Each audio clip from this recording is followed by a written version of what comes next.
तुम रूठे रहो मोहन, हम तुम्हें मना लेंगे।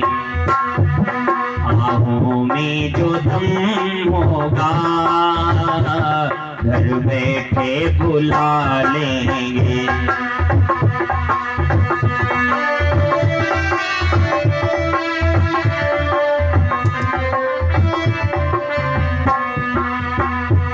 तुम रूठे रहो मोहन, हम तुम्हें मना लेंगे।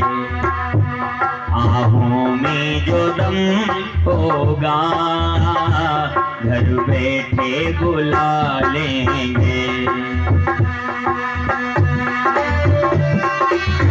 जय हो।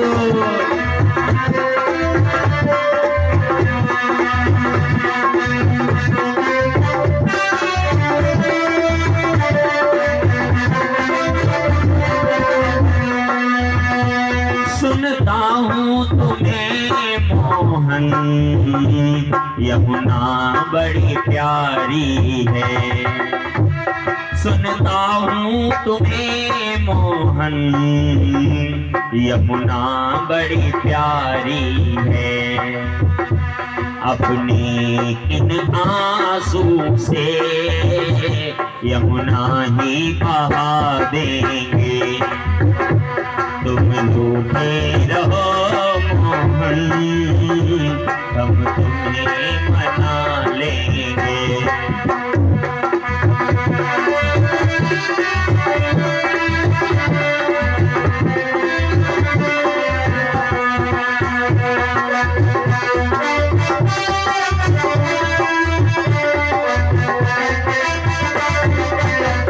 सुनता हूँ तुम्हें मोहन, सखियां बड़ी प्यारी है।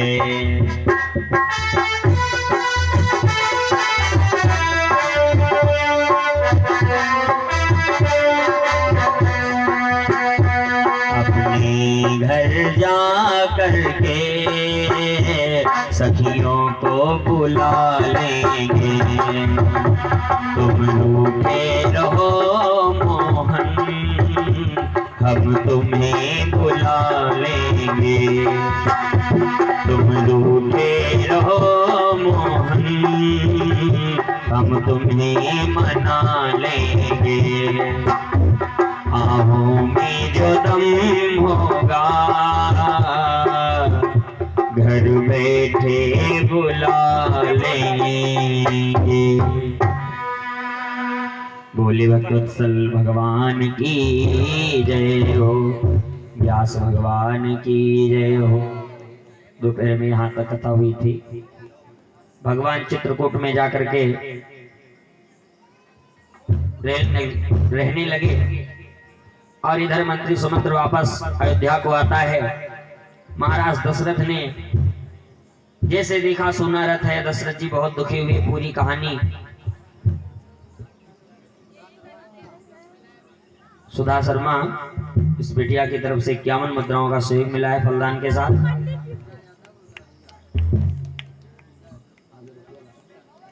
पूजा यादव दरहिया बिटिया की तरफ से 51 मुद्राओं का फलदान के साथ सहयोग हुआ है। अहिबरन 51 मुद्राओं के साथ में फलदान के साथ सहयोग मिला है, बहुत बहुत धन्यवाद। और सूरज भैया की तरफ से 11 मुद्राओं का सहयोग मिला है, बहुत बहुत धन्यवाद, साधुवाद। भगवान की कृपा बनी रहे।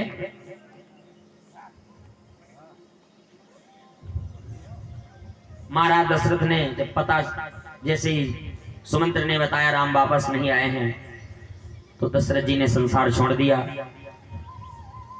तीनों रानियां रोने लगी। भरत जी को बुलवाया गया। भरत जी ने महाराज दशरथ का अंतिम संस्कार किया। राजा बनने का प्रस्ताव वशिष्ठ जी ने भरत जी के आगे रखा, सो वशिष्ठ जी ने मना कर दिया। कहा नहीं भगवान, हमें राजा नहीं बनना है। हम अपने भैया राम को मनाने के लिए जाएंगे और ये राजगद्दी हमारे राम जी ही देखेंगे। उन्हीं के हिस्से में ये है, हम नहीं इसको संभालेंगे। भरत जी राम जी को मनाने के लिए जाते हैं। चित्रकूट में मिलाप हुआ। अंत में राम जी वापस तो नहीं आए, लेकिन भरत जी राम जी के चरण पादुकाओं को लेकर के अयोध्या को वापस आए। अयोध्या की संरक्षण में भरत जी सेवा में लग गए और चरण पादुकाओं को गद्दी के ऊपर स्थापित कर दिया। इधर राम जी चित्रकूट में रहते हैं। आइए थोड़ी देर राम जी की कथा, उसके बाद में सुदामा जी की कथा होगी। राम जी चित्रकूट में रहते हैं। राम जी बड़ा सुंदर सत्संग करते हैं। ऐसा सत्संग करते हैं राम जी बहुत सुंदर, कोई पुराण की बात सुनाते हैं तो कथा सुनने के लिए बहुत से श्रोता भी आते हैं। जिसकी भाई भाई की आपस में नहीं बनती है वो अपने भाई को लेकर के आता है और कहता है, भाई देखो तुम आपस में लड़ रहे हो, हम लोग आपस में लड़ रहे हैं, और जरा देखो तो ये राम और भरत का भी प्रेम देखो, भाई भाई आपस में। सत्यपाल वर्मा जी की तरफ से 101 मुद्राओं का सहयोग मिला है, बहुत बहुत धन्यवाद, साधुवाद। तो वो सब आपस में कहते, देखो भैया हम लोग आपस में लड़ते हैं, जरा राम और भरत का प्रेम देखो। कोई भी भाई राज लेने के तैयार नहीं है। जिसकी भाई भाई में बनती नहीं वो भाई को लेकर के राम जी के सत्संग में जा रहा है। जिसकी पत्नी नहीं मानती थी वो अपनी पत्नी से कहता है कि तुम भी मेरी पत्नी हो, और जरा देखो ये राम की भी पत्नी है। सेवा करने के लिए एक राजा की राजकुमारी है, एक राजा की पुत्र वधू है, लेकिन पति की सेवा में वन को चली आई साथ में। जिसका बेटा नहीं मानता है वो बेटा को ले जाकर के दिखाता है, देखो तुम भी हमारे बेटा हो, और ये राम भी दशरथ के बेटा हैं। एक आज्ञा पर राम वनवास के लिए चले आए। तो राम जी सत्संग करते हैं। इस सत्संग में राम जी के सब आते हैं। राम जी के सत्संग में सुंदर सुंदर सखियां भी आती हैं, स्त्रियां भी आती, श्रृंगार करके आती हैं। तो सीता जी ने जैसे देखा सबको श्रृंगार किए हुए, तो एक दिन माता सीता ने कह ही दिया कि प्रभु मेरी इच्छा होती है। राम जी ने कहा क्या? सीता जी ने कहा मेरी ये लालसा है कि आप हमारे लिए गहने आभूषण ला करके दे। देखिए सीता जी के ऊपर संगत का असर हुआ। वही सीता है जिस सीता ने देखा था केवट को उतराई देने के लिए राम के पास कुछ नहीं है, और वही सीता आज कहती है कि राम जी से, प्रभु हमें कहीं से आभूषण पहनाओ। क्या राम की कहीं नौकरी लग गई, क्या तनख्वाह आने लगी महीने में क्या? लेकिन संगत का असर सीता के ऊपर हो गया। तो राम जी ने सोचा सीता ने कभी मुझसे कुछ मांगा है तो सीता की बात भी हम ही पूरी करेंगे, कोई दूसरे से थोड़ी ना सीता कहेंगे। तो राम जी ने सोचा जैसा समय है वैसे ही कुशल। तो राम जी ने क्या किया, राम जी ने अपने हाथों से पुष्पों के सारे आभूषण बनाए। गले का हार भी फूलों का है, बालों में गजरा भी फूलों का है, हाथों में कंगन भी फूलों के हैं, पायल, जितने आभूषण होते हैं शरीर में सारे आभूषणों को राम जी ने फूलों से बनाया। गोस्वामी तुलसीदास जी लिखते हैं कि एक बार चुनी कुसुम सुहाए,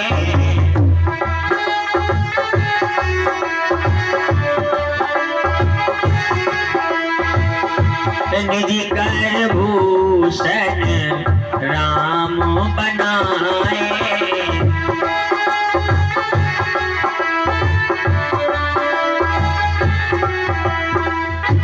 और सीता जी को राम जी ने पहनाए वो सारे आभूषण, सीता जी को सजाया। उसके बाद में राम जी ने सीता जी की गोद में अपने सर को रख करके राम जी विश्राम करने लगे, लीला करने लगे।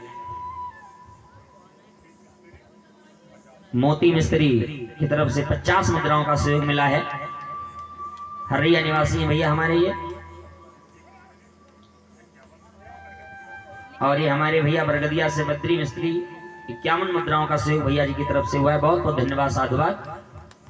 बोले भक्तवत्सल भगवान की जय हो। तो राम जी ने सीता माता को सुंदर सजाया और उसके बाद में राम जी गोदी में सर रख करके विश्राम करने लगे। इंद्र का एक बेटा जयंत है, वो राम जी के पास आता है। सीता जी के साथ में उसने व्यवहार बहुत बेकार किया। माता जानकी के वस्त्र स्थल पे जाकर के अपने पंजों का प्रहार किया। बहुत लोग कहते हैं कि वो तो सीता जी के पैर छूने के लिए आया था। अच्छा एक बात बताओ, जो पैर छूने के लिए आएगा, प्रणाम करने के लिए आएगा, वो भागेगा। जो आएगा प्रणाम करेगा वो प्रेम से बैठेगा तो आराम से जाएगा। लेकिन भागने की जरूरत नहीं है, भागता वो है जो चोरी करता है, जो कोई गुनाह करता है वो भागता है। बाबा ने उसके लिए क्या लिखा है कि सीता चरण चोच हति भागा,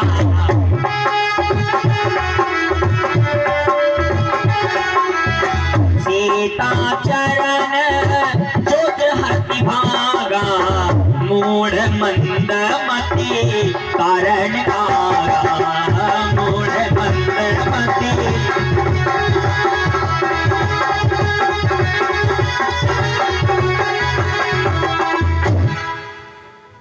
सीता जी के शरीर पे वो लोग कहते चरणों को स्पर्श करने गया था, नहीं भाई, सीता जी के शरीर को लोहो लोहान कर दिया अपने पंजों से, चोंच से। सीता चरण चोंच हति भागा, मूढ़ मंदवती कारण कागा। सीता जी ने राम जी को जगाया नहीं, सीता जी ने राम जी को नहीं जगाया। रक्त बहने लगा, जब रक्त राम जी के शरीर से जा लगा तो माता राम जी को पता चला, सीता जी ने राम जी को जगाया नहीं कि चला रघुनायक जाना। राम जी को कैसे कब पता चला? सीता जी ने नहीं जगाया, क्योंकि कुछ कार्य ऐसे हैं जीवन में जो कभी मत करो। कौन कौन कार्य? जीवन में कभी भी सोते हुए व्यक्ति को जगाना नहीं चाहिए। अगर कोई सो रहा हो और सोते हुए व्यक्ति को जगा दोगे तो ब्रह्म हत्या के समान पाप लगेगा।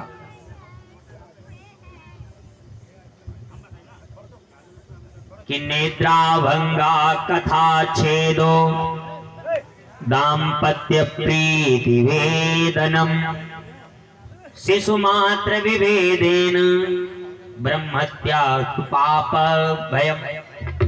निद्रा भंगा, सोते हुए व्यक्ति को जगा देने से ब्रह्म हत्या के समान पाप लगता है। कथा में जाकर के बातें करने से भी, कथा छेदो, कथा सुनने गए वहां जाकर के बातें कर रहे, इधर उधर तरह तरह की बातें करने से भी ब्रह्म हत्या के समान पाप लगता है। बातें नहीं करनी चाहिए। कथा अच्छी न लगे तो घर में चले जाओ, वहां से चले जाओ, लेकिन पंडाल में बैठ करके मंच के आगे बातें न करो। निद्रा भंगा कथा छेदो दाम्पत्य प्रीति वेदनम। पति पत्नी प्रेम से रहते हो, तुम कोई जाके ऐसी बात कान में पत्नी की बता दो, झगड़ा करवा दो। पति पत्नी का जो झगड़ा भी करवाता है उसको भी ब्रह्म हत्या के समान पाप लगता है। शिशु मात्र विभेदन, छोटे से बच्चा को उसकी मां से अलग करोगे तो भी ब्रह्म हत्या के समान पाप लगेगा। सीता जी ने इसीलिए राम जी को नहीं जगाया। अच्छा, यहाँ पे एक शंका आती है। कैसी शंका आती है? हमने अभी बताया कि सोते हुए व्यक्ति को जगा देने से ब्रह्म हत्या के समान पाप लगता है। तो हमारे यजमान महोदय तो तुरंत ही अरे राम राम, बहुत गंभीर बात है। 7 लोग ऐसे हैं जिनको जगा देने से ब्रह्म हत्या के समान लगने वाला पाप नहीं लगता है। कौन कौन 7 लोग हैं? चाणक्य जी ने लिखा है, विद्यार्थी सेवको सारथी, क्षुधा को भयता तरा। विद्यार्थी अगर सो रहा है, पढ़ाई करने वाला विद्यार्थी अगर सो रहा है तो उस विद्यार्थी को जगा देने से कोई भी पाप नहीं लगेगा। अब आपका बेटा पढ़ाई कर रहा हो और रात्रि में 12 बजे तक 1 बजे तक पढ़ाई करे, सुबह 7 बजे पेपर हो और सुबह सो जाए, तो तुम सोचो पंडित जी ने मना किया था सोते हुए को जगाना नहीं है, ब्रह्म हत्या कौन सर ले? सोने दो, कोई बात नहीं, अगले साल परीक्षा दे लेगा। नहीं, 7 लोग ऐसे हैं जिनको जगा देने से पाप नहीं लगता है। कि विद्यार्थी सेवको सारथी, क्षुधा को भयता तरा। विद्यार्थी सो रहा है, उसको जगा देने से पाप नहीं लगेगा। सेवक आपका सो रहा है, उसको जगा देने से पाप नहीं लगेगा। घर में कोई भूखा व्यक्ति सो रहा है तो भूखे को भोजन करा देने से जगा करके कोई पाप नहीं लगेगा। भयतात्रा, सोते हुए कभी कभी कोई स्वप्न ऐसा देख लेते तो बड़ा डरने लगते हैं, ऐसे व्यक्ति को जगा देने से कोई पाप बोले नहीं लगता है। भंडारी प्रतिहारी च सप्त सुनतांत वेद बोधयति। 7 लोग ऐसे हैं जिनको जगा देने से पाप नहीं लगता है। अब 7 लोग ऐसे भी हैं जिनको कभी मत जगाओ, नहीं तो बेइज्जती हिस्से में मिलेगी और हो सकता है जान भी चली जाए। कौन कौन ये भी सुन लो। 7 लोग ऐसे जिनको कभी नहीं जगाना चाहिए। कौन कौन 7 लोग? अहिनपम सारगूलम बरटिम बालकम तथा परस्वानिम तथा मूर्खा सप्त सुनतानति बोधयति। आई कहते हैं सर्प को। सर्प अगर सो रहा हो तो उसे मत जगाओ, नहीं तो कहीं हो सकता है तुमको नुकसान पहुंचा दे।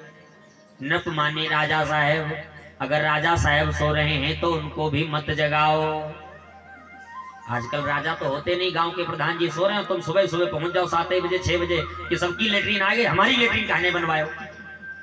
जानो प्रधान जी जैसे उठिए पहले तो 4 ही बातें जरूर सुने। कहा यार हम सो रहे थे तुम जगा दिया, सुबह सुबह खड़े खपड़ी खराब करने के लिए। तो राजा साहब सो रहे हो तो उनको मत जगाओ, नहीं तो बेइज्जती हिस्से में लगेगी। अहिनपम सारगोलम। अब सारगोलम कहते हैं शेर को। अगर शेर सो रहा हो तो उसे भी मत जगाओ, नहीं तो हो सकता है वो जा करके तुमको ही खा जाए। बर्टिम बर्रैया। अगर ये जो पीली वाली मधुमक्खी जिसको बर्रैया कहते हैं गांव की भाषा में, अगर वो छत्ता पे बैठी हो उसे मत छेड़ो, नहीं तो वो फिर फिंड में मोटे ताजे करके बिना नहीं छोड़ेगी। बर्टिम बालकम तथा परस्वानिम तथा मूर्खा सप्त सुनतांत बोधयति। 7 लोग ऐसे जिनको नहीं जगाना चाहिए, और 7 लोग ऐसे जिनको जगा देने से ब्रह्मत्या के समान लगने वाला पाप नहीं लगता है। और 4 कार्य ऐसे जीवन में कभी मत करो। माता जानकी राम जी को जगाती नहीं है, तो राम जी को पता कैसे चला? राम जी कैसे जाने कि क्या हो रहा है? जब सीता जी के शरीर से रक्त बहने लगा और वो रक्त राम जी के जा लगा, तो राम जी को पता चला कि चला रुधिर रघु नायक जाना।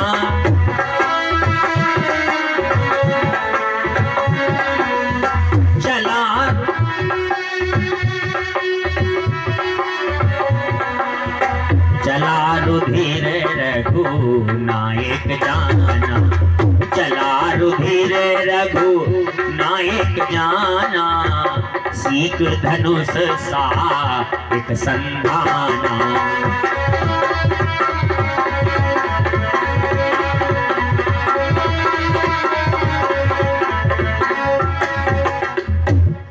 जैसे ही राम जी को पता चला, राम जी ने धनुष तुरंत ही जिस सीकों से माला आभूषण बनाए थे उस सीकों का एक धनुष बनाया, उस पे सीक का बाण चढ़ाया और राम जी ने तुरंत ही जयंत के ऊपर छोड़ दिया।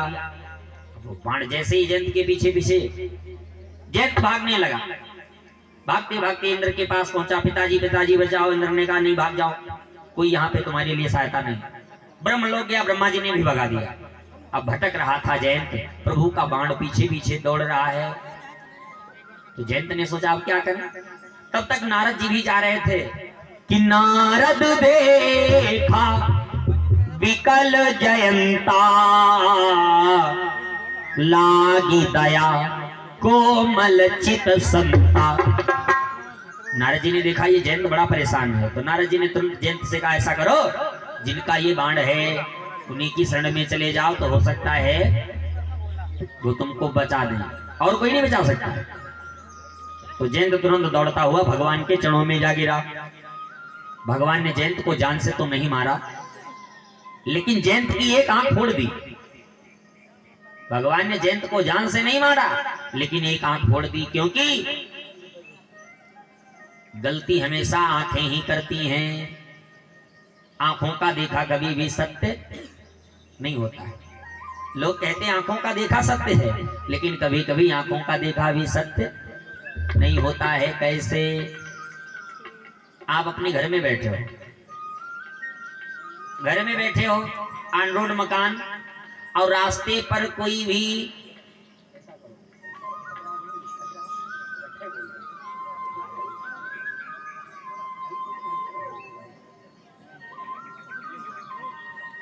ये हमारे भैया सतीश सतीश वर्मा हार्डवेयर वाले गोला निवासी भैया की तरफ से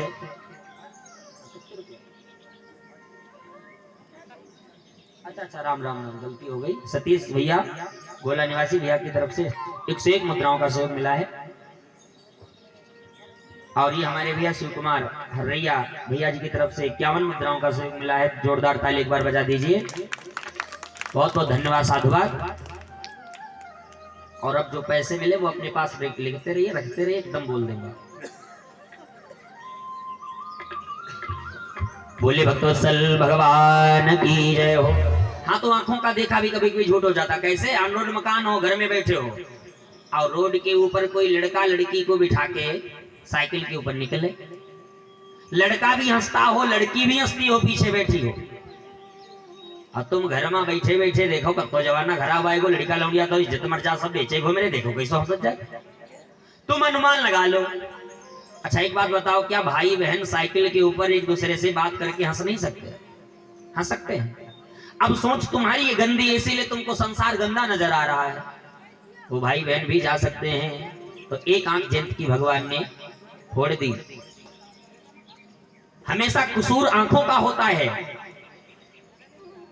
और चोट पीठ के ऊपर पड़ती है। कैसे?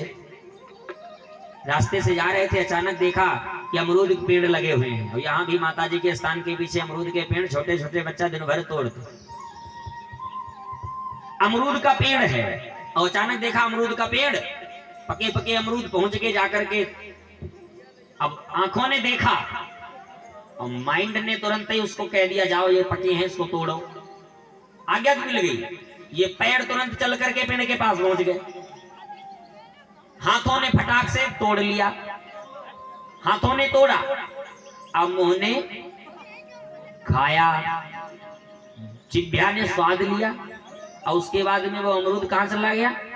पेट के अंदर। मालिक ने देखा, अच्छा हमने इतने दिनों से ये अमरूद का पेड़ बचाया, तुमने सब तोड़ डाले। लेके डंडा पिटाई किसकी हुई? पीठ के ऊपर डंडा चला और जब पीठ पे डंडा पड़ा तो रोया कौन? आंसू किसने बहाए? आंखों ने। क्योंकि कसूर किसका था? आंखों का था। शुरुआत आंखों से ही होती है। इसीलिए देखो भारो, तको ना, चलो फिरो उतना जितना थको ना, खाओ पियो उतना जितना छको ना, ज्यादा छकी के ना खाओ, नहीं तो दिक्कत पैदा हो सकती है। राम जी ने जयंत की आंख फोड़ दी, जयंत से कहा चले जाओ। अब भगवान ने सोचा चित्रकूट में रहना ठीक नहीं है और ये सीता हमारे साथ में चली तो आई है, लेकिन सीता को भी ये नहीं पता है कि तपस्वियों के साथ में उनकी तपस्वियां जो होती हैं वो कैसे रहती हैं, ये सीता को पता नहीं है। तो राम जी ने सोचा सीता जी को कोचिंग करवा दें, अच्छे से इनकी ट्यूशन करवा दें, ताकि नहीं ये पता चल जाए तपस्वियों के साथ में कैसे रहती है। तो राम जी कहां पहुंचे? सती अनुसुईया के आश्रम पे, अत्रि मुनि के आश्रम पे। चित्रकूट के आगे जब राम जी चले तो किसी को कुछ नहीं बताया, तीनों प्राणी चुपके चुपके निकल पड़े और चलते चलते राम जी कहां पहुंच गए कि अत्रि के आश्रम जब गयो, सुनत महामुनि हर्षित भयो। बहुत प्रसन्न हुए। सीता जी तुरंत गई अंदर, जाकर के माता अनुसुईया के चरणों को पकड़ लिया। अनुसुईया के पद गई सीता, मिली बहोरी सुशील विनीता। और जैसे सीता जी को अनुसुईया जी ने देखा, अनुसुईया जी ने क्या किया? अनुसुईया जी जान गई ये राम सीता को हमारे पास क्यों लेकर के आए हैं। अनुसुईया जी ने देर नहीं करी, क्या किया? अनुसुईया जी ने सीता जी के आगे वो सब आभूषण, गहने, खूब वस्त्र बढ़िया बढ़िया ला के रख दिए कि दिव्य वसन भूषण पहिराए, जे निति नूतन अमल सुहाए। ऐसी वस्त्र पहनाए, ऐसी साड़ी पहनाई जो रोज नई, मैली नहीं होती है, प्रतिदिन वो नई हो जाती है अपने आप। तो माता सीता को अनुसुईया जी ने ये आभूषण पहना है। उसके बाद में अनुसुईया जी ने उपदेश करना शुरू किया। सीता, एक बात बताओ, कानों की शोभा क्या कुंडल से है? नहीं, कानों की शोभा कुंडल से नहीं है। इन कानों की शोभा पतिव्रत धर्म के बारे में भक्ति सुनी जाए कि पति की कैसे सेवा करो, कथा सुनी जाए, कानों की शोभा इससे है। आंखों की शोभा काजल लगा लेने से नहीं होती है। आंखों की शोभा होती है कि पति के हर दुख सुख को देखो, देख करके जान जाओ पति के दर्द को। आंखों की शोभा इससे है, काजल से नहीं है। और होठों की शोभा लाली से नहीं होती है। लाली खूब गाड़ी गाड़ी लगा लो और वाणी हो बिल्कुल कड़वी कड़वी, तो होठों की शोभा लाली से नहीं है। लाली चाहे जैसी लगी हो, अगर वाणी में मिठास नहीं है तो कोई भी तुमसे प्रेम नहीं करेगा। अब कोई कोई घरन की वाणी तो ऐसे सुनो जो सुने सुनी ना जाए, इतनी मीठी वाणी। घर में खाना बन के तैयार हुआ, बोले जाओ जाकर के अपने पिता को बुला लाओ। लड़का पहुंच गया, बोले पिताजी चलो खाना खाओ चल के। थोड़ी देर हो गई, दोबारा फिर लड़के को भेजा, कहा सुनो खाना खा लो चल के। पिताजी नहीं आए। पिताजी पौवा अद्धा भरे जुगाड़ में बैठे, दुआरे जल्दी अद्धा भरे जुगाड़ होने तो खाना खाई चले। तिवारा में लड़का को नहीं भेजती हैं, बेटा को थोड़ी ना। खुद ही पहुंच गई, कहीं हम तुमसे कह ना गए चले बच्चे चले, हम अपनों चुका बच्चों कहीं जल्दी अपने। देखो मीठी वाणी का तो ना गिलो चले बच्चे चले 50 नाम रखी हैं या मीठी वाणी। एक जगह कथा हो रही थी तो एक महोदय जी ने कहा पंडित जी आज चाय हमारे घर में भी चलिए पी लीजिए। हमने कहा बिल्कुल भैया चलेंगे। बिना बुलाए जाते नहीं और बुलाने पर छोड़ते नहीं। चलो भाई चलते हैं। पहुंच गए और जैसे भैया घर के अंदर घुसे, और पहले एक और बात थी, पहले जब किसी के घर में जाओ तो लिखा होता था सुस्वागतम। क्या लिखा होता था गेट पर? सुस्वागतम। उसके बाद में अंग्रेजी महारानी ने जोर पकड़ लिया तो लिखा मिला वेलकम। लेकिन आजकल न सुस्वागतम न वेलकम, आजकल लिखा होता कुत्तों से सावधान। एक जगह पहुंच गए, गेट पे लिखा हुआ कुत्तों से सावधान। हम तो चक्कर में पड़ गए, यहाँ कुत्ता रहते कि इंसान रहते। अरे लिखना था लिख देते कुत्ता से सावधान, तो कुत्ता एक वचन है और कुत्तों से सावधान ये बहुवचन हो गया। कुत्तों से सावधान। अंदर जैसे पहुंचे, महारानी जी ने जैसे देखा पंडित जी चाय पीने आए हैं, शुरू देखो घर में शक्कर नहीं, पंडित तक लाके बैठा दी, पहले नमकीन लाए होते तो शुरू 50 बातें। पति महोदय हम सोचन भैया खूब चाय आज की महंगी बड़ी है, वाणी में मिठास होनी चाहिए, होठों की सुंदरता इससे है। सीता जी को बहुत सुंदर उपदेश किया और कहा सुनो सीता, पत्नी के लिए पति चाहे जैसा हो, कुछ चीजें ऐसी होती हैं जो आपत्ति के समय आजमाई जाती हैं। धीरज धर्म मित्र अरु नारी आपत्ति काल पर घिए चारी। पति वृद्ध हो, रोगी हो, जड़ हो, धनहीन हो, क्रोधी हो, बधिर हो, अंधा हो, ऐसे पति का भी अगर अपमान पत्नी करती है तो मरने के बाद नरक को जाती है। कि वृद्ध रोग बस जड़ धनहीना, अंध बधिर क्रोधी अति दीना, ऐसे पति कर किए अपमाना, नारी पाव जमपुर दुख नाना। ऐसे पति का भी अगर अपमान करोगी तो भी जमपुर में ही जगह नहीं मिलेगी। एक ही धर्म एक व्रत नेमा, काय वचन मन पति पद प्रेमा। बिना परिश्रम के पति, बिना परिश्रम के स्त्री के लिए वो गति मिल सकती है स्त्री को जो गति तपस्वियों को भी नहीं मिल सकती है। कि बिनु श्रम नारी परम गति लाई, पतिव्रत धर्म छाणी छलु गहाई। कपट छल त्याग करके केवल पतिव्रत धर्म के बारे में सोचे। अगर पत्नी के साथ में, कोई भी पत्नी पति के साथ में छल कपट करती है, क्षण भर के सुख के लिए पति के साथ में धोखेबाजी गद्दारी करती है, तो ऐसी पत्नी को मरने के बाद जब दूसरा जन्म मिलता है तो जब भरी जवानी होती है तो वो विधवा हो जाती। बाबा ने लिख दिया कि पति प्रतिकूल जन्म जहां जाई, विधवा होई पाए तरुणाई। सुंदर उपदेश किया कि सीता जानती हो पत्नी के लिए पति ही सब कुछ होता है, कि भला हो बुरा हो जैसा भी हो, भला हो बुरा हो जैसा भी हो, तेरा पति तेरा देवता हो।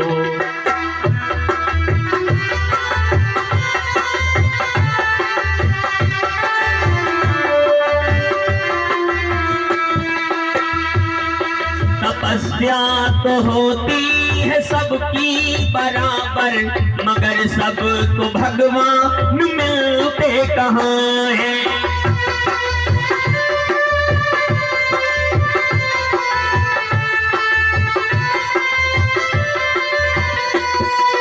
माली तो करता है रखवाली सबकी, सभी फूल बगिया में खिलते कहाँ हैं।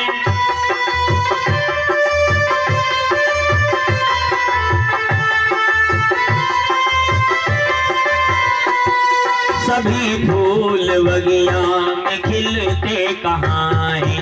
क्या भेद है ये किसको पता है, तेरा पति तेरा देवता है। भला है बुरा है जैसा भी है, तेरा पति तेरा देवता है।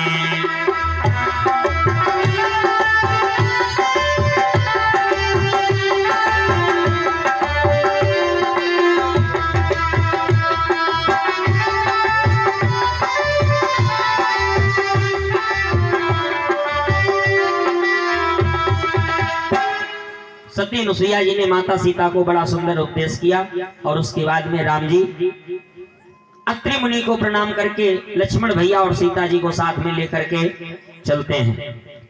चलते चलते राम जी कहाँ गए? राम जी एक वन में जाकर के देखा एक सफेद सफेद पर्वत जैसा बहुत बड़ा दिखाई पड़ा। तो राम जी ने कहा ये क्या है?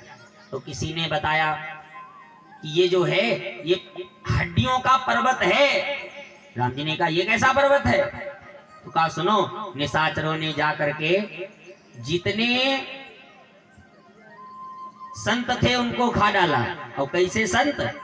जो खाली सकल बाबा की बनाए घूमत रहे कि निश्चर निकर सकल मुनि खाए। अगर सकल शब्द का यहाँ पे अर्थ लगा लिया जाए कि निश्चय निकल करके, सकल माने सब, जत्ते महात्मा और जत्ते रहे जंगल में सबको खा गए। अगर ये अर्थ लगाया जाए तो बिल्कुल गलत है, क्योंकि ये अत्रि मुनि भी जंगल में रहते हैं, विश्वामित्र भी जंगल में रहते हैं, भरद्वाज भी जंगल में रहते हैं, वाल्मीकि जी भी जंगल में ही रहते हैं। लेकिन ये असली संत हैं। सकल का मतलब है बाबा लोग सिर्फ 4 प्रकार के होते हैं आजकल के बाबा, 4 प्रकार के। कैसे कैसे? पहले वाले असली, और असली वालों के दर्शन दुर्लभ, और दूसरे वाले नकली।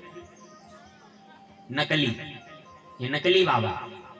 और तीसरे वाले हुए फसली, धान तैयार है बहुत वैसे बाबा, बाबा की शकल बनाए करे घूमे हैं, खूब तहसील के इकट्ठा करें, फिर अपने पैंट शर्ट पहने टहल है। असली, नकली, फसली। और चौथे वाले बाबा होती कतली। कत्ल हो गया, पुलिस पीछा नहीं छोड़ रही तो बाबा बन गए। ये जितने संत बाद में पता चलते, जब उनकी पोल पट्टी खोली जाती है तो पता चलता है कि बाबा जी बहुत अच्छे रंग रसिया रहे। कभी को पूरी जाए की हिस्ट्री पता चलत बाद चाहे राम रहीम हो, चाहे आसाराम हो, चाहे जो बाबा हो, बाद में पता चलता अच्छे से कि ये क्या थे। खैर, निशाचरों ने जाकर के जितने शकल बनाए घूमते थे सबको खा खा करके हड्डियां एक जगह इकट्ठा करी, वही अस्थि समूह। तो राम जी ने पूछा, सबने बताया। राम जी ने जब देखा बड़ा दुख हुआ, बड़ी दया लगी।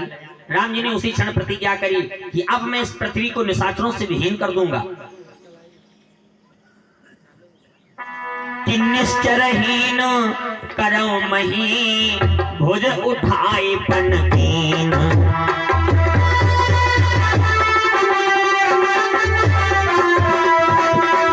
सकल मुनिन के आश्रम ही जाई जाए सुख दीन।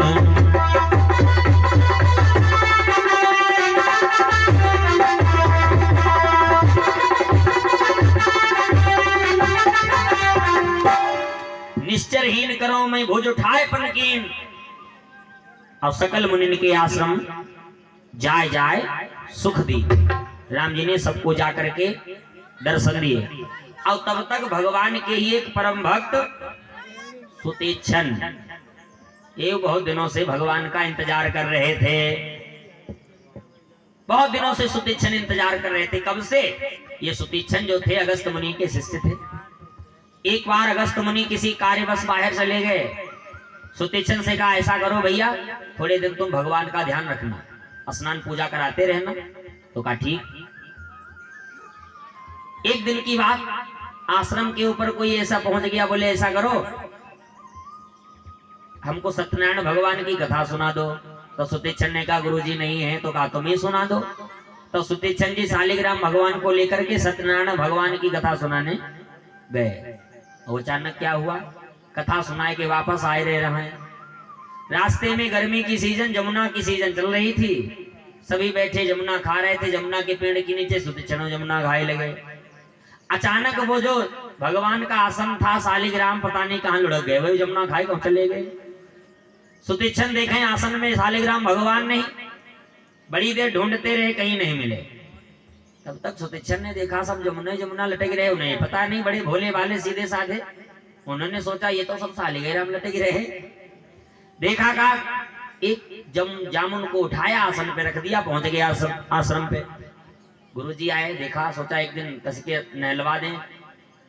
गुरुजी ने जैसे ही शालिग्राम को नहलाया, जैसे थोड़ा सा जोर लगाया, शालिग्राम हो तो वह उनको जोर थोड़ा सस्ता है, लेकिन वो तो जमुना रखो बहाव दुराते भरे गोर पको बहाव गलगलो कते होएगो। जैसे ही दबाया, गुठली है ना अलग जागिरी हो हाथ में। हाँ, गोदा अंत कहीं खाल कहीं अंत, शालिग्राम को ऑपरेशन हुई। वो अगस्त मुनि ने तुरंत सुतीक्षण को बुलाया, सुतीक्षण आओ, ये क्या हुआ शालिग्राम को? तो सुतीक्षण बड़े भोले भाले कहे सुनो गुरुजी, कि पुनि पुनि चंदन, रोज रोज चंदन, रोज रोज इनको नहलाओगे तो ये गल तो जाएंगे, इसमें हमारी क्या गलती है, गली गए। कि निति निति चंदन पुनि पुनि पानी, और शालिग्राम गली गए तो हम का जानी, हमें नहीं पता। गुरुजी ने कहा अच्छा तुम्हें पता नहीं, जाओ शालिग्राम को ढूंढ करके जब तक नहीं लाना तब तक शकल न दिखाना। अब इतना बड़ा ऐलान, जब तक शालिग्राम न मिल जाए तब तक चेहरा न दिखाना। सुतीक्षण भोले वाले निकल पड़े, ढूंढने लगे, शालिग्राम कहीं नहीं मिल रहे। एक संत वहां से निकले, संतों से पूछा बाबा कब मिलेंगे मेरे शालिग्राम? तो संतों ने कहा इस पेड़ में जितने पत्ते हैं इतने दिनों के बाद तुम्हारे शालिग्राम तुमको मिलेंगे।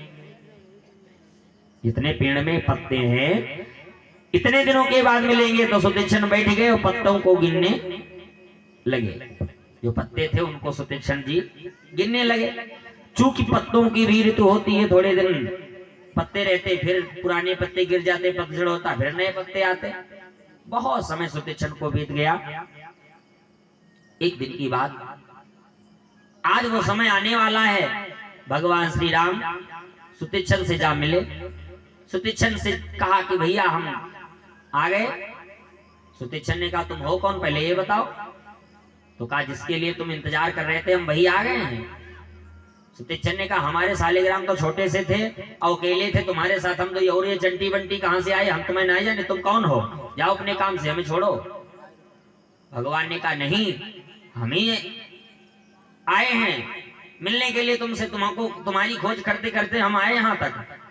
सुतीक्षण ने कहा ठीक है चलो, अगर हमारे गुरुजी तुमको पहचान लेंगे, मान जाएंगे तो तुम असली वाले हो, नहीं तो नकली वाले हो।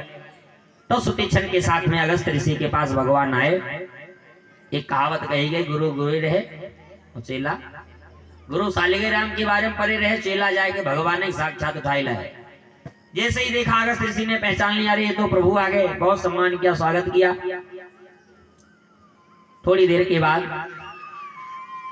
अगस्त ऋषि से राम जी ने कहा, भगवान कृपा करके आप मेरे रहने के लिए कोई स्थान बताइए।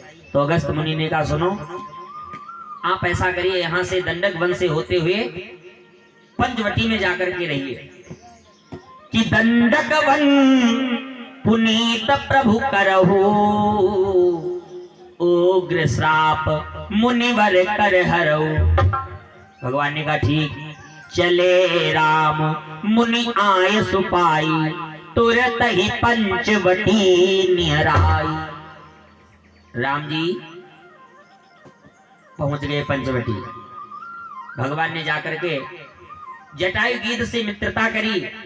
अब गोदावरी नदी के सुंदर तट के पास में पंचवटी में राम जी ने बड़ी सुंदर कुटिया बनाई। लक्ष्मण जी ने मिलकर के कुटिया तैयार करी और राम जी वहीं पंचवटी में रहने लगे। धीरे धीरे धीरे धीरे 12 वर्ष बीत जाने के बाद 13वां वर्ष जब लगा, देखिए होनी हमेशा अपना काम करके ही रहती है, कि लगा 13वां वर्ष जब करने तेरा तीन,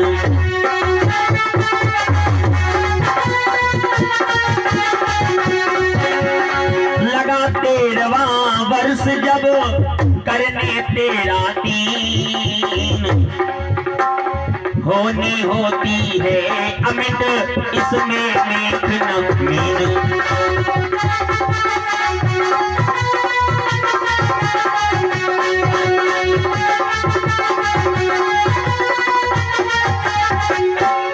एक दिन राम जी और लक्ष्मण भैया के साथ में राम जी बैठे हुए थे, सत्संग चल रहा था कि तुरंत क्या हुआ, रावण की बड़ा सुंदर रूप बनाया, राम जी के पास पहुंच गई।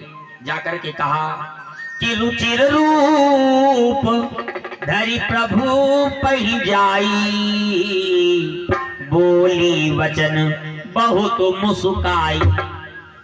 ज्यादा हंस हंस के बात करना भी गलत है, वो भी स्त्री के लिए तो बहुत गलत है।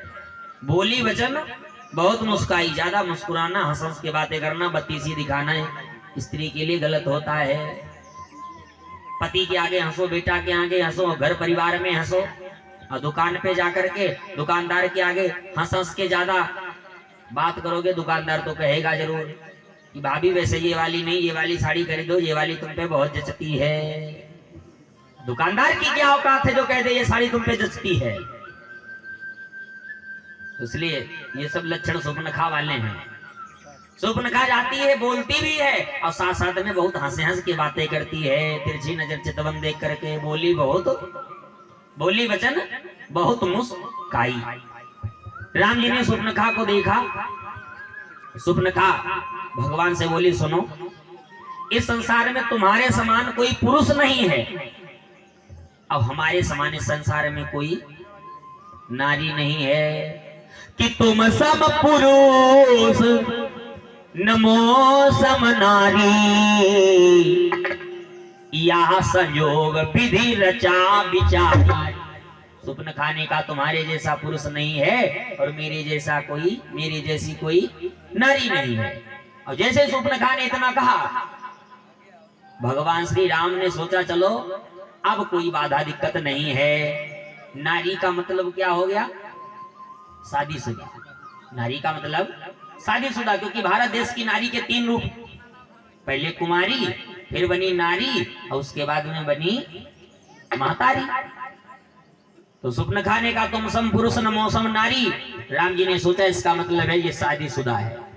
लेकिन सुपनखा आगे क्या बोली कि ताते अब लगी रहो कुमारी, मनुमाना कछु तुम ही निहारी। इतने दिनों से मैं कुमारी हूं और मुझको हमारी पसंद का कोई लड़का मिला ही नहीं। तुमको देख करके भी हमारा कुछ कुछ मन मान रहा है, बाकी बिल्कुल तुम हमें पसंद नहीं, कुछ कुछ इच्छा कहती है कि तुम हमारे लायक हो। भगवान ने तुरंत पहचान लिया कि पहले अपने आप को ये नारी बताती है, बाद में कहती है कुंवारी। इसका मतलब है सब झूठ फूट, ये विदेश की है। भारत देश की नारी में और विदेश की नारी में यही अंतर होता है। क्या अंतर होता है? भारत देश की नारी जैसे मिट्टी का कुल्हड़ और विदेश की नारी कांच का गिलास। समझे कैसे? मिट्टी का कुल्हड़ ये भारत देश का आइटम है। मिट्टी के कुल्हड़ की एक विशेषता है। क्या विशेषता है? मिट्टी के कुल्हड़ में जो भी चाय पीता है और चाय पीने के बाद वो डाल देता मिट्टी में, वो कुल्हड़ फिर मिल जाता है। एक बार सिर्फ एक ओंठों को स्पर्श करता, दोबारा फिर मिट्टी में मिल जाएगा। ये मिट्टी के कुल्हड़ की विशेषता है। और विदेशी कांच का गिलास, उसकी क्या विशेषता है? कांच के गिलास में खुद जाके पियो, रख दिया, दूसरे ने जाकर के पता नहीं कितने होठों को कांच का गिलास स्पर्श करता है। ये मिट्टी के वो कांच के गिलास की खूबी है। भारत देश की नारी एक बार जिसके साथ में विवाह हो गया, पूरा जीवन उसी के साथ, दूसरे की तरफ आंख उठा के देखना नहीं है। ये भारत देश की नारी का गुण है। और विदेश की नारी एक के साथ विवाह हुआ, अनबन हो गई, दूसरे के साथ कर लिया, दूसरे से साथ अनबन हो गई, तीसरे से साथ कर लिया। ये विदेश की नारी के अंदर का गुण है। तो राम जी ने सोचा ये विदेश की है, भारत देश की नहीं है। भारत देश की होती तो नारी के बाद कुमारी नहीं बन सकती। भगवान श्री राम देखते सीता जी की तरफ हैं और उत्तर सूर्पनखा को देते हैं। सीतई चितई कही प्रभु बाता। क्या कहा? आहई कुआर मोर लग भराता। यहाँ पे राम जी ने झूठ नहीं कहा कि हमारे भैया लक्ष्मण कुमारे हैं, इनसे मिलो। राम जी झूठ बोले तो फिर मर्यादा कैसी रह गई? राम जी झूठ नहीं बोले, राम जी ने सत्य कहा।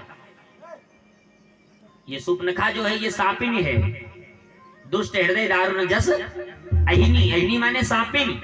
तो राम जी ने कहा तुम हो अगर सांपिन तो हमारा भैया भी सांप है। आहई, आहई माने सर्प। और कुआर, कुमार नहीं कहा। देखो तीन शब्द एक जैसे हैं। एक तो कुआर का आधो बामे बड़ा की पाई और रा खाली। ये कुआर का मतलब हो गया महीना। कुआर जो महीना चल रहा है, कुआर का मतलब हो गया ये महीना। और एक है कुमार, कुमार। कुमार का मतलब कुमारा, विवाह, शादीशुदा से रिलेटेड हो गया। अब एक है कुआर। कुआर उस व्यक्ति से कहते हैं, उसको कहते हैं जो शादीशुदा होने के बावजूद भी ब्रह्मचर्य व्रत का पालन करता हो। तो राम जी ने कुमार नहीं कहा, राम जी ने कहा सुनो सुंदरी, मेरा भैया कुआर, शादी तो हो चुकी है लेकिन ब्रह्मचर्य व्रत का पालन कर रहा है, यहाँ अकेला है, तो हम मुझसे तो बात नहीं बन सकती है।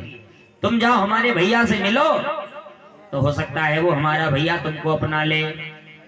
तो सूर्पनखा पहुंच गई और लक्ष्मण जी से कहने लगी। क्या कहती है कि लक्ष्मण से बोली सूर्पनखा, क्यों मंद मंद तुम हंसते हो।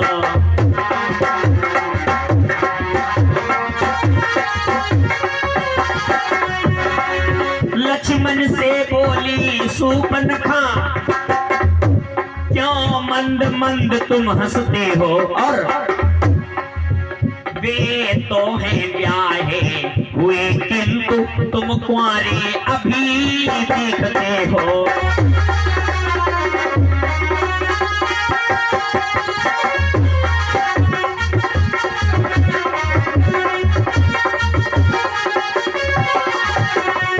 अच्छा तुम उनकी तरह मुझे उत्तर देना खुरखुरा नहीं।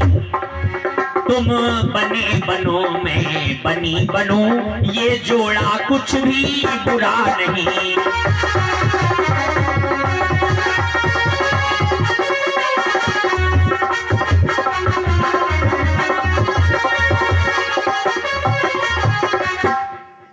इसलिए सुनो, वो तो शादीशुदा है लेकिन तुम कुंवारे हो, तुम्हारे साथ में विवाह में कर लूं।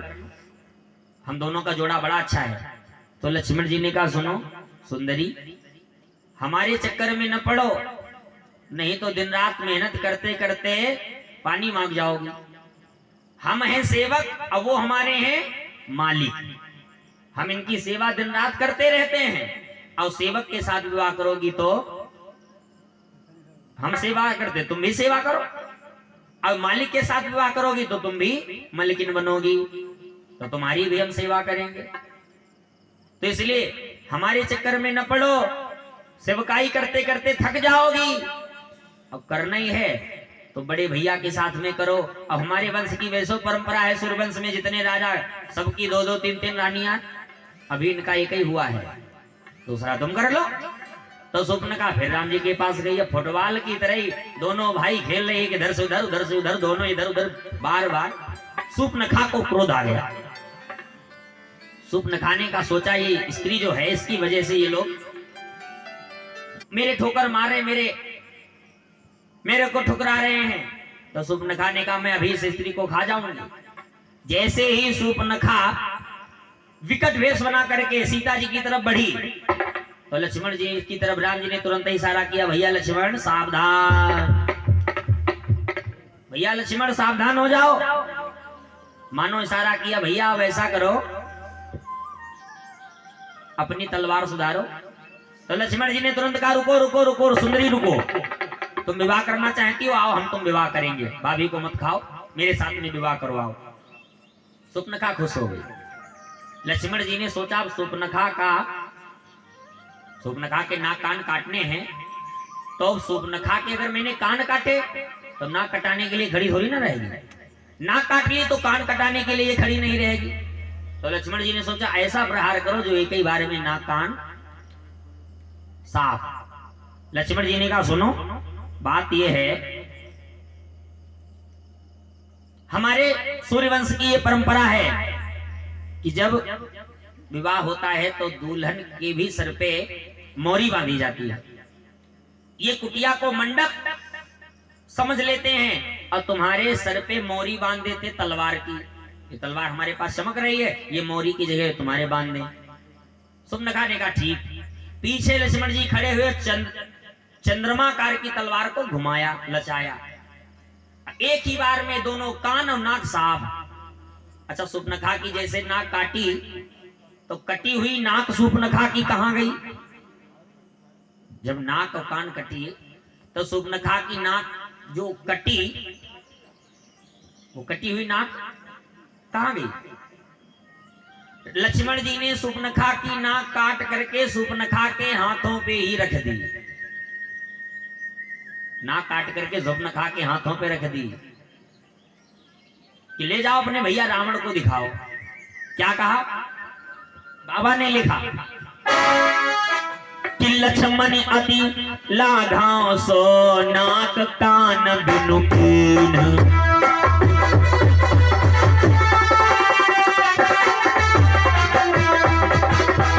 ताके कर रावण कहा मनो चुनौती दीन।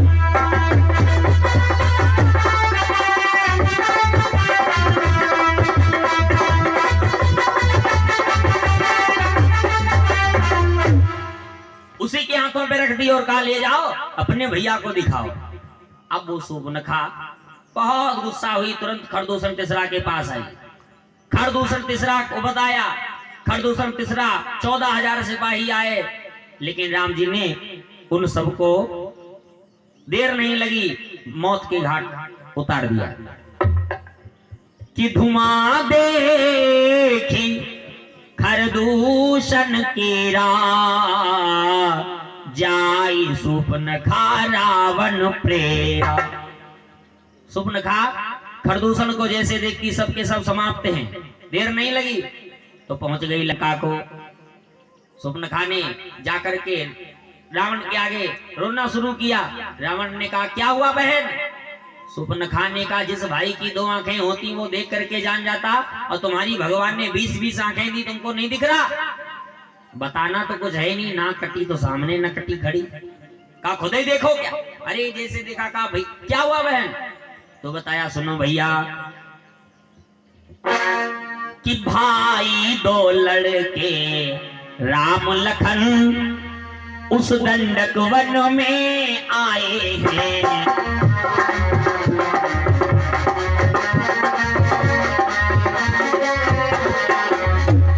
भाई दो लड़के राम लखन उस दंडक वन में आए हैं।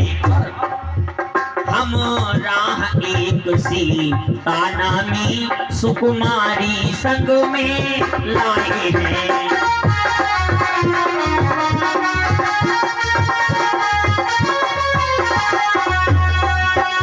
बाके हैं और लड़ाके हैं, गोया शमशीर उन्हीं की हो। वो पंचवटी में रहते हैं, जैसे जागीर उन्हीं की हो।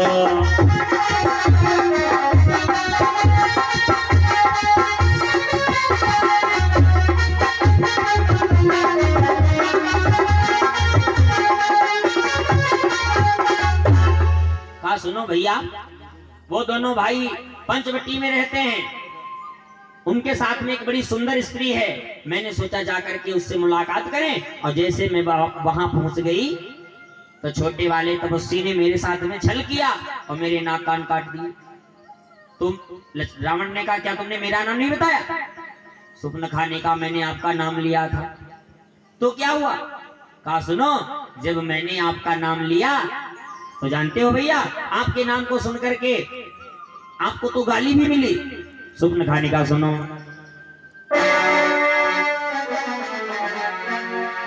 कि जब मैंने तेरा नाम लिया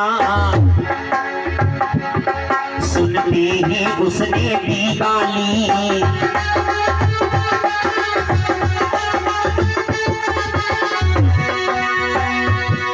जब मैंने तेरा नाम लिया सुनते ही उसने दी गाली।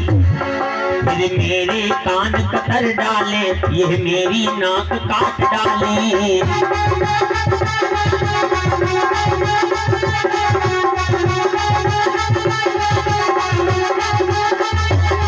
अब मेरी नाक गई सो गई, अपनी नाक बचा लो तुम। जग में यदि ऊंची नाक नहीं तो नकटा नाम धरा लो तुम।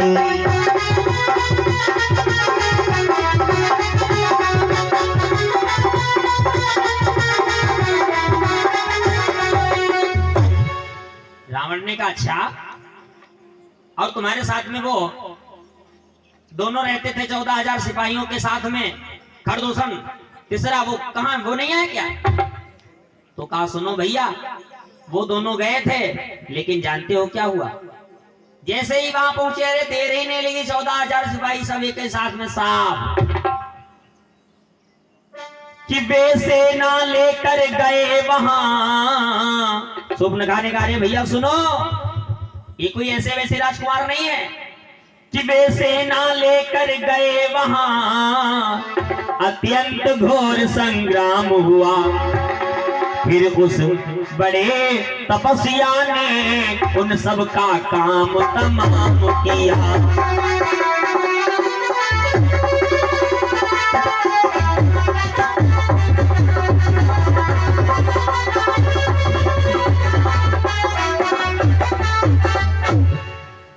एक बड़े वाले तपस्वी ने ही अकेले मिलकर के सबको एक ही साथ में मार दिया।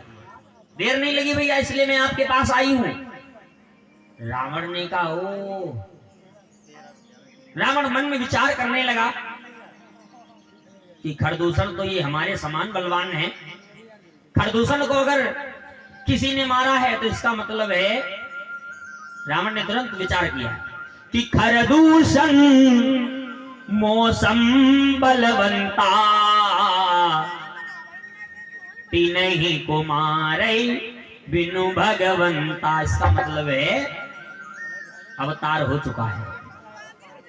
जब एक अकेली ताकत ने उन सबको संहार दिया है तो इसका मतलब है, रावण ने विचार किया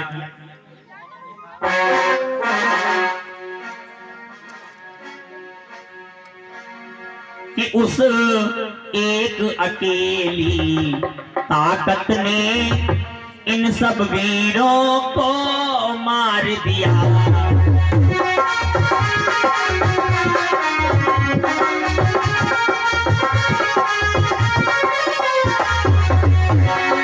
ओ, ओ,